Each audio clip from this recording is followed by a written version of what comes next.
Hello and welcome back to Fuck Family. Thank you for taking the time to click on the link from the handout to learn more about the components of IDA and IEP. Today I'll be discussing with you additional information from what was illustrated on the document you received. First, I would like to start with parent and student involvement.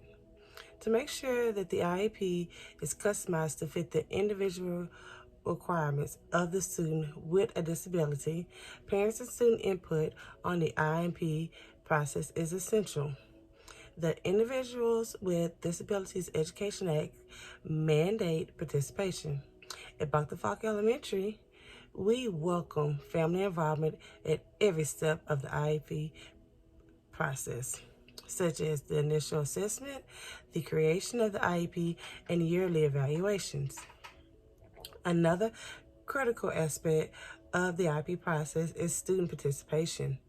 Depending on the age and the skill of the learners, we like to provide students with a chance to express their preference and educational objectives, as well as give feedback on services and accommodations we can provide to support these goals.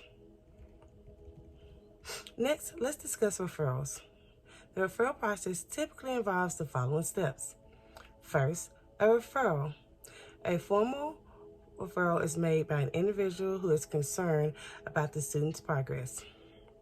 This may include completing a referral form or providing a written request to the school's special ed department. Second is the initial evaluation.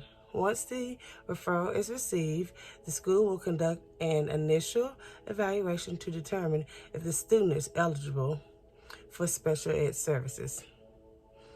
This may involve reviewing the student's academic and behavioral records, conducting assessments, and gathering information from parents and teachers. Third is determining eligibility.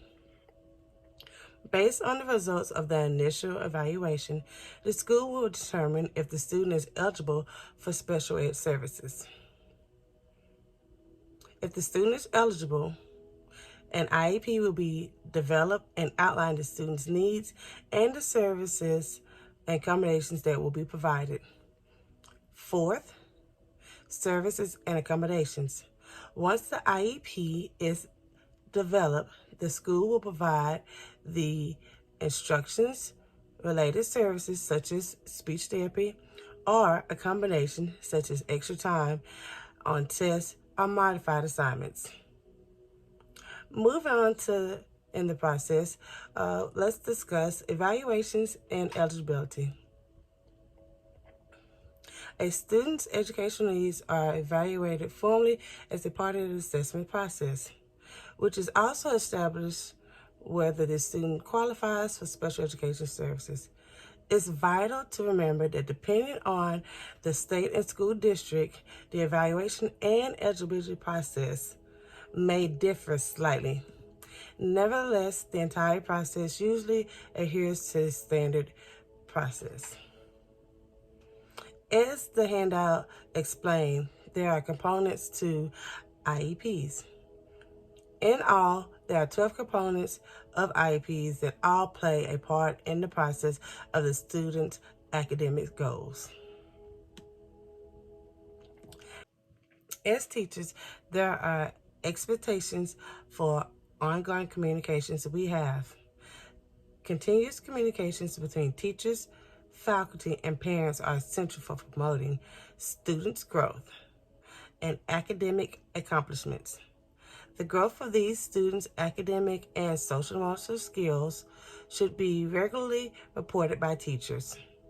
This may be accomplished by regular contact via email or phone calls, progress reports, report cards, and parent-teacher conferences. Together, teachers and parents should design a strategy for fostering the student's growth and academic success. Goal setting and pinpointing areas for development are included in this. Parents should be informed of any concerns or difficulties by teachers and schools as soon as possible. Lastly, let's discuss the ethical responsibilities the teachers have to uphold the integrity of the profession as part of the IEP process. Teachers have the ethical duty to protect the integrity of the teaching profession as part of the IEP process.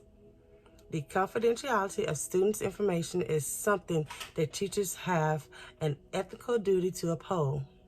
Instructors are responsible for ensuring that all students' information is kept confidential and is only disclosed to those with a genuine need to know.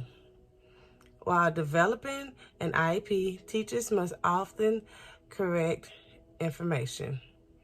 This involves developing unbiased evaluations of students' progress and pointing out potential growth areas.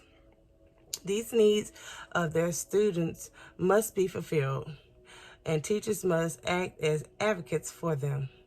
While implementing IEPs, teachers must abide by professional norm and rules. Teachers must ensure that the IEP process is done in a fair way that serves it to the best interest of students by keeping the ethical obligations. Thank you for your attention, and I hope you were able to learn something new today. Have a good night.